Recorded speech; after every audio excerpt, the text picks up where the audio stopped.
katta ob'yomda manikenlarimiz keldi. Agar narxlar qiziq bo'ladigan bo'lsa, videoni oxirigacha ko'ringlar, ma'lumot berib ketaman. Birinchi bo'lib, masshtabli manikenimizda 1.2, 1.3, 1.4 razmerlari keldi. Hop, nina kiradimi desanglar, mana ko'rib turganingizdek. Bemalol 1.2 razmerini 550 ming, 1.3 bilan 1.4 razmerlarini 500 mingdan qilib beramiz. Manekeniga keladigan bo'lsak, ko'rib turganingizdek, sifatlari zo'r. Buni anchadan beri sotamiz, anchadan beri olishadi. Buni narxini 220 ming so'm. Ko'proq olsanglar, undan arzon qilib beramiz. So'rnishdagi manekenimizga keladigan bo'lsak, narxiga 380 ming so'mdan. Sifatlarini o'zingizlar videoda ko'rishingiz mumkin.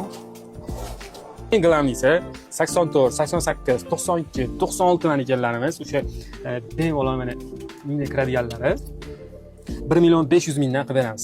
1.500 mingdan. Agar sizlarga optim kerak bo'ladigan bo'lsa, 10 ta korobka, 15 ta korobka olaman deydigan bo'lsanglar, undan arzon qilib beramiz.